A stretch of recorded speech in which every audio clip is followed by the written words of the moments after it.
I heard it too. Ok. Hai să începem. Deci, monstrul ăsta mi-a dat groază. Ok. E cam urâtă, doamna, dar să spunem că nu poate să vină până la scări. Sperăm. Că dacă mă sperii, eu ies din joc. Vai de capul meu. Ok, eu m-am intrat în gen deloc.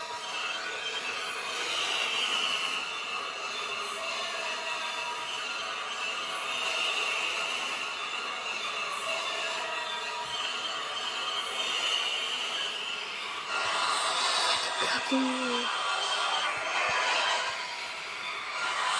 Deci nu merg.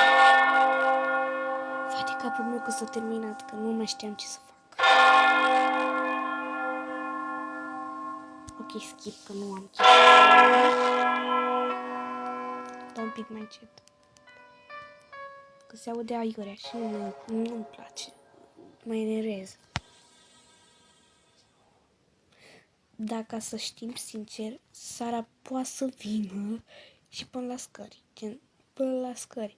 Aici, dar nu încape că e vacă. Și gen, monstru cât o vacă nu încape până la scări. Dar era aici.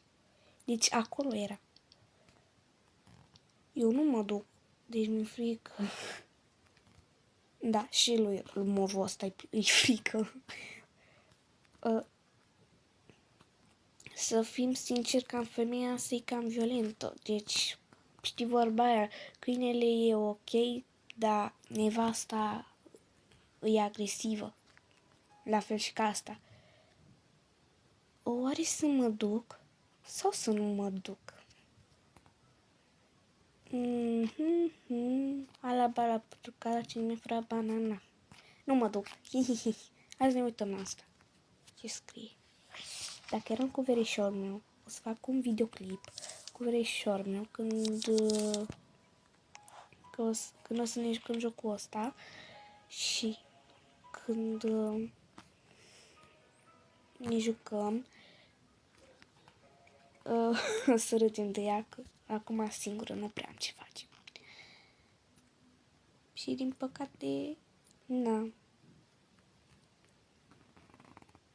Deci, din păcate, nu știu. Dar mi-e frică să mă duc, că ea poate să vină peste tot pe aici, poate pe acolo, dar mai multe poate să vină aici. Și nu-mi place. Gen, oare vine Sara? Vine Sara? Cred că vine, bă. Dar dacă vine, nu vine. Nu are cum să vină. Sara. Dar mi-e frică, frate. Eu merg cu ăsta, robotul ăsta.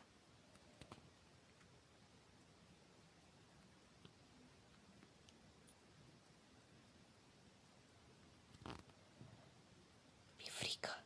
Dar dacă nu mai mă joc.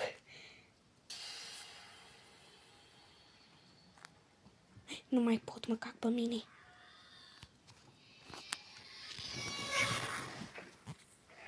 Nu. Pa! Asta a fost, nu mă mai joc în viața mea. Cred că ați văzut. Dar nu mă mai joc. Deci, a fost nașpa rău. Deci, mi-a sărit inima. Mi-a sărit inima din chioț. Nu mai pot. Deci să mă sperie un monstru ăsta. Ăsta, tocmai chestia asta care are 100 de chicioare. Cine, bă, frate, bă? Deci, cred că asta a fost cel mai nașpa video.